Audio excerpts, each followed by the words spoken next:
Welcome back to another video, everybody. Today we're going to be reviewing the all-new G5 Dirty Bird Turkey DECAP broadheads. So go ahead and open this up. And the cool thing about the G5 Dirty Bird is that obviously this is what your broadhead's going to look like when you're hunting with it, and this is what most other DECAP broadheads look like. And they're just in like a stuck state pretty much, and it kind of sucks to travel with them. So the only reason I bought these is because this at the bottom here, it shows that the blades actually flex up. And if you've hunted turkeys trying to decap them with the bow, it's really difficult traveling or just transporting your arrow in general because you know, they're so awkward and massive. So the only reason I bought these is so they could flex up and fit in your quiver. And then of course we got the 125 grain practice tip. So what we're going to do is we're going to open up this box, and you could tell obviously I bought them from B-Roll Custom, but I think since then you can also buy them at Lancaster, G5, and of course B-Real. So what we're going to do for today, we're going to open up this box. We got a turkey arrow already made. We're going to put on one of these broadheads, and we're going to shoot it into a pillow and see pretty much, you know, how it hits, damage it causes, because I think there's only 3 inches of cut total. I think one blade is an inch, and there's 3 of them obviously. So I bought a real cheap pillow. We're going to put on a little turkey face on it. And after I get my bow somewhat sighted in with the practice tip, we're gonna move on to the pillow and see what happens. I'm gonna open them up here.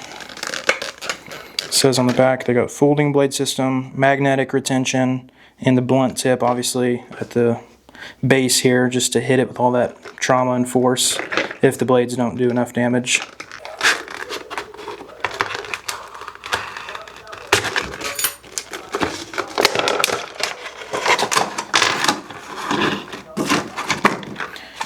Okay, so here's our 125 grain practice tip basically. So first we're going to put this on our arrow and just kind of get it somewhat sighted in. I just got the new Hoyt Alpha AX3. We just made a video about setting that bow up. I'll put that link down in the description below. But that's the bow we're going to be shooting with it today. And then of course we got our broadheads here. So it comes with the 2-pack, and well, that's a good comparison of what they look like. This one is flexed in, and this one is ready to hunt, as you can tell. So we're going to look at this one. I've never done this before. I think they just, yeah, pretty simple. So they just flex back in, and then obviously it's common sense why they can't push back anymore, because of they're hitting the base of the broadhead.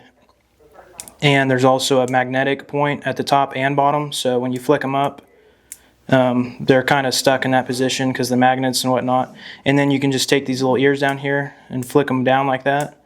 So just based off first looks, I like them. So I definitely think they'll be better for transportation, obviously. I mean, I don't know how it could get any worse than, you know, I was using some old ones that were just, you know, big and aggressive, and they would get the job done. But like I said earlier, the only reason I bought these is because they can go in this position here and they'd fit in any quiver, and I think they'll fit in that Hoyt quiver perfectly. So we're gonna flex these back down and throw on that field tip onto our arrow.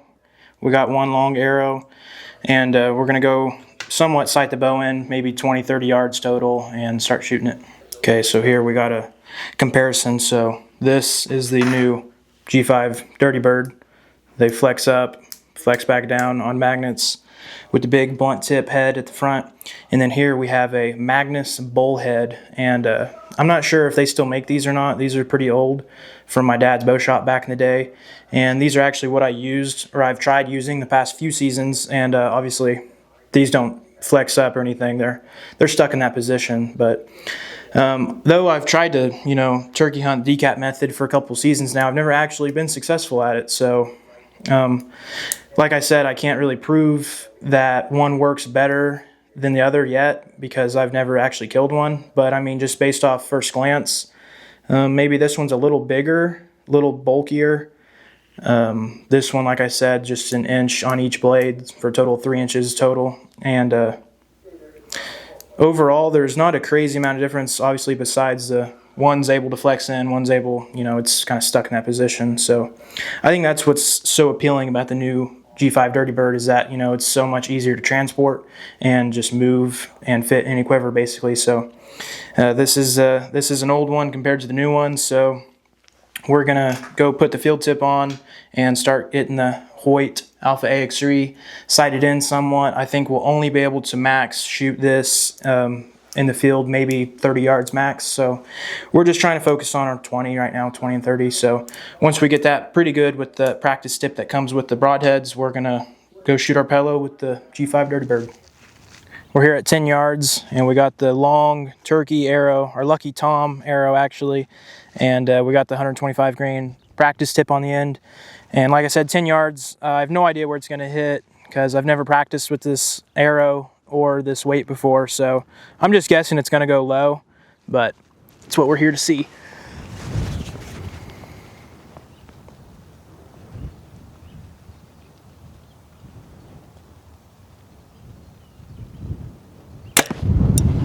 It was actually perfect right there.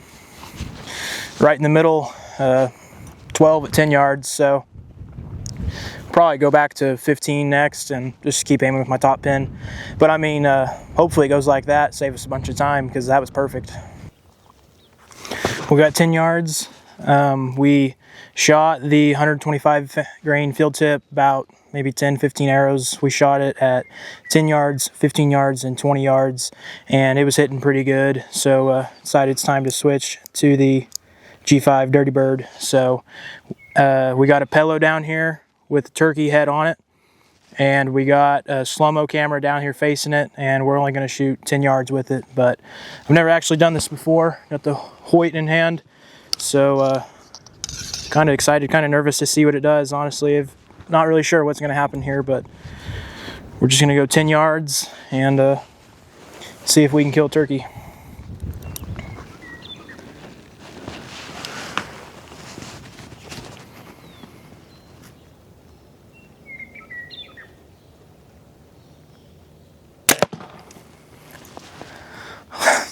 I think we had a complete pass-through actually. Our fishing line didn't hold up. Our arrow blew through about 5 yards. See this? This is the entry right here. See that exit? Exit, perfect. Spitting image of the broadhead. It blew right through it. Here's our turkey paper. Little right. Might have clipped him there. He might be dead. Little right. And let's look at the arrow now.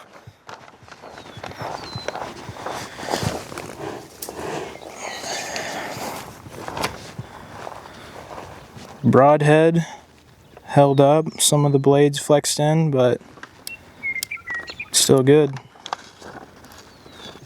So I think we're gonna maybe put another turkey on there and shoot her again and see if I can actually smoke it this time. All right, take number 2.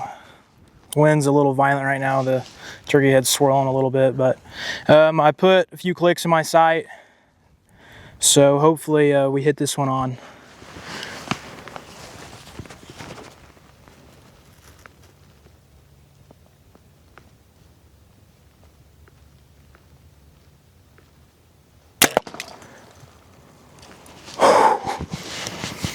I think I smoked it there, but my arrow really shot out that time, across the fence even. See what I'm working with here, I'm aiming at this, pretty violent. Got a massive entry and a little smaller exit, but that's a dead turkey. Still a little right, but definitely improvement there. So we went and got our arrow, and all blades still flex up and out and everything. It's all good there. But if you take a closer look, the center, that little head that's supposed to cause that blunt force and trauma, is gone after 2 shots to a pello. Granted, I did hit the top barbed wire of the fence in the background, and that's just bad luck, honestly. So I mean, I guess we'll see come turkey season. Thankfully, I have one more good broadhead that I'm going to use for an actual turkey, but after 2 shots, we got a kill on the paper and the pillow, so definitely interesting. First time I ever did anything like that, but overall review, I was liking them until this one kind of broke, so I guess we'll see during real turkey season. So if you guys enjoyed the video, leave a like and subscribe, and next time you'll see these, hopefully, be a real life turkey.